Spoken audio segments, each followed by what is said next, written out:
No matter how bad you think Sunday was,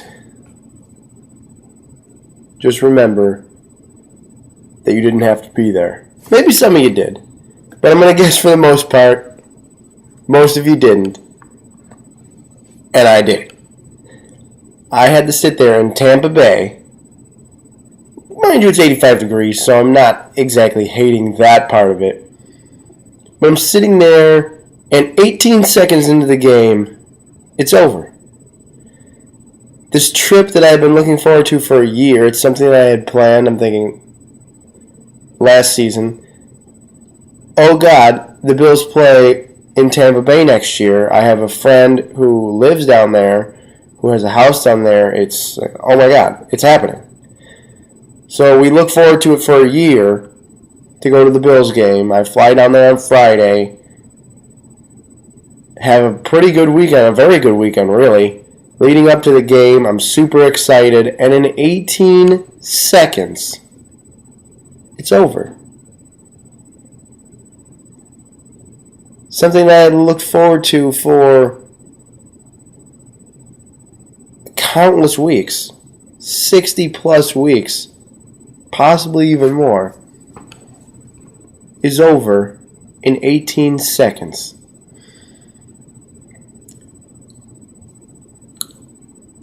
That's all it took. I don't even really know what to say.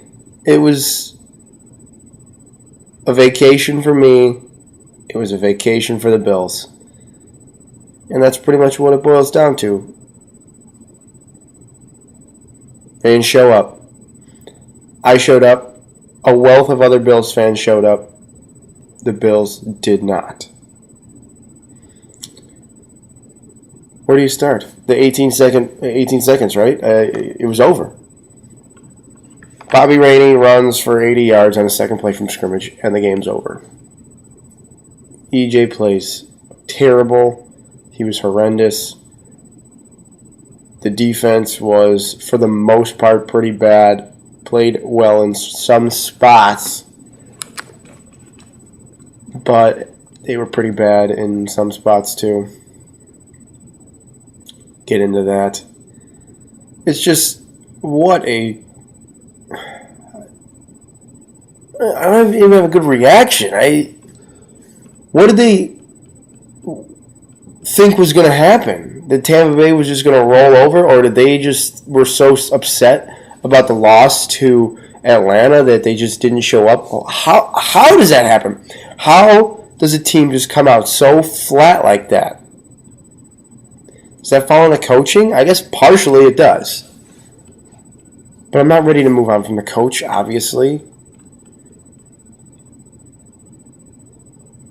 It's accountability from top to bottom. You got to look each other in the eye and just talk to each other and criticize each other, challenge one another. Coaches as well. Because that was just putrid. And it was essentially the culmination of 14 years of disappointment was there. Because we pretty much knew the playoffs were over after they lost to Atlanta. The glimmer of hope was still there. Didn't really think it was realistic, but it was a game where the Bills should have left their mark on, so to say, or put their stamp on, beat Tampa Bay. I know it's not even a rival or anything, but it's just a game they should have won to show that they're a good team, because Tampa Bay is not really that good of a team. And neither was Atlanta. But they could have had a pretty good road victory. And it was just a mess. A mess throughout. Defense forced a couple turnovers. They got to Glennon, who only completed 9 passes, but they allowed a huge play on the second play from scrimmage. They allow a complete breakdown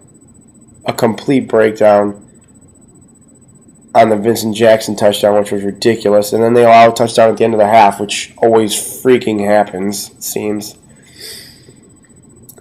McKelvin fumbled a punt. They ended up getting it back with a Gilmore pick, but what is he doing? Special teams wasn't good. Offense wasn't good. Obviously, Spiller, Jackson just absent. EJ made some good throws. Don't take that away from him, but 2 of the interceptions were his fault. 1, Woods should catch and hold on to. He took a big hit, but I don't blame that really on EJ.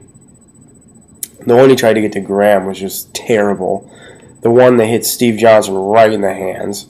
What do you do? I mean, I love Steve Johnson. He's probably still my favorite player on the team. But he's a good player who's not playing good. What do you do with him? I'm not entirely sure. He needs to play better.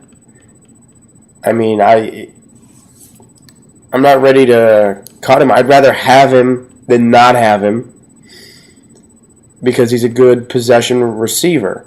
Now, I know that sounds stupid because he drops a lot of passes and he's not very clutch, but he can make some pretty good catches, right? Like I said, I'd rather have him than not have him because as unreliable as he has been in some clutch situations, he kind of is reliable. I'm comfortable throwing him the football if I'm EJ Manuel. And that sounds weird. I know that sounds weird. I feel like I'm being so contradictory. But I'm comfortable when they throw him the ball. At least throughout the game. I want, even though he has just puked up some games sometimes, I want them to throw him the football. Which is weird, because I want him to succeed. Maybe it's because I have a personal bias, because I like him.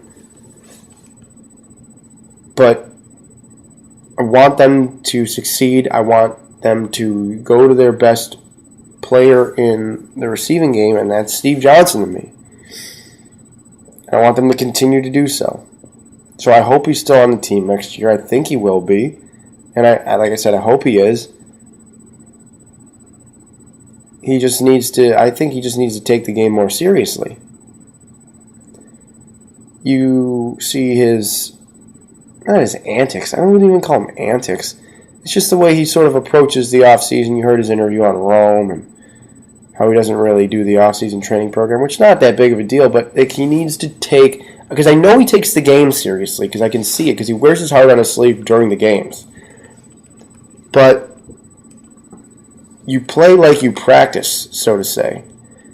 I know that's sort of an adage, but I feel like his practice, although he does practice, he just doesn't take it that seriously. And he needs to.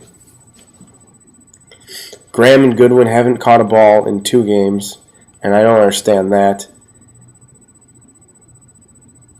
EJ missed them a couple times, though. I mean, he had Goodwin a couple times and just missed the throw. I don't get why EJ plays so poorly on the road. At home, I feel like he could beat anybody. I'm not kidding. Any team could come in here in the Ralph, and I think EJ could play well against them. But when he gets on the road, he's still a little rattled. And maybe that has to do with him being a rookie, but he's only played 9 games. So, shut up. He's only played 9 games. I don't think the Bills are in any position to say, oh, we give up on this guy, let's draft a quarterback. Because I think the Bills are in a position next year, like I've said this before, in the draft where they can go style. They don't have to go offensive line, defensive line. They can take a pass rushing linebacker or a big wide receiver, like a Mike Evans type. We'll see how that goes. That's still down the road because we're not at the draft, and we do not want the Bills to lose these last 3 games. I want to win, okay? I buy tickets. I don't buy tickets anymore, but I work at the stadium now. I buy their merchandise because I want to wear the merchandise of a winner. I know they haven't won in 14 years, so that seems oxymoronic. But I want to win. I don't want them to go out there and lay an egg and just lose on purpose. How does that help your team? What kind of message does that send to your fan base? We're going to lose on purpose. I would kill to be in the NFL. I would love to be that athletically advanced and talented and have that opportunity to play in the NFL. And you're damn right. If I go to the NFL, I want to win. I'm not going out there to lose. I don't want to lose on purpose. I don't care how much sense it makes for your draft stock or whatever the hell. You don't worry about that now.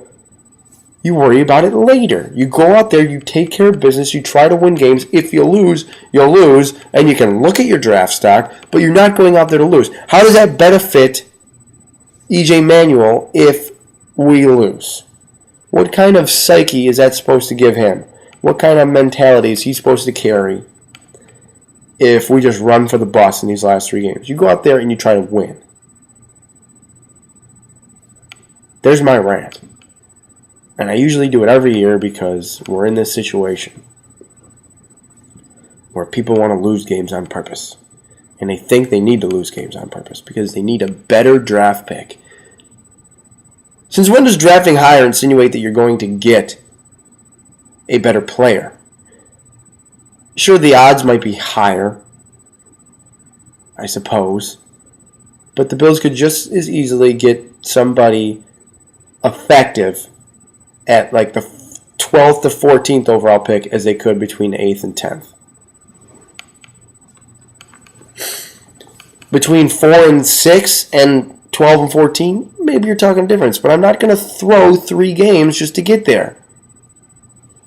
Especially when I have a young quarterback and just a young team overall. I don't care. I'm never throwing games. You're stupid if you think you should do that. You're dumb. You are dumb. Tell me why I'm wrong. Tell me why I'm wrong and the Bills should lose out. I dare you. I dare you. Because you're dumb. The Bills play Jacksonville this weekend. Maurice Jones-Drew might not play. Doesn't look like he's going to play. Cecil Shorts could play. Might not play. The Bills should beat Jacksonville. Jacksonville's won 4 out of 5 games, but the Bills should beat Jacksonville. Because we're a better team than the Jaguars are. Especially when they don't have their best running back. Especially when they don't have their best wide receiver. And that's not even Cecil Shorts. That's Justin Blackmon. They might not have their top 2 wide receivers. They have Chad Henne at quarterback. They just cut Jeremy Mincey, who is not an effective player, really, but he was decent, because he doesn't show up, because he's an idiot. You got to beat them. EJ's going back to Florida for another weekend in the state where he played college football. Jameis Winston is clearly stealing the spotlight, any spotlight that EJ would have had at Florida State University, because he's got the team at number 1, Winston does, and in the national championship game. I don't think that plays into EJ's thought process at all in terms of how he needs to perform, but he does need to perform better, especially on the road, because now people are questioning whether Jameis Winston is going to be a better pro, and right now you would think he is a better pro than EJ, than most quarterbacks, really. I'm not throwing in the towel on EJ, and you shouldn't either, though.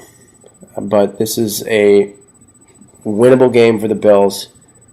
They're still pretty healthy. Kiko might not play, which is problematic for the defense because he tweaked his knee.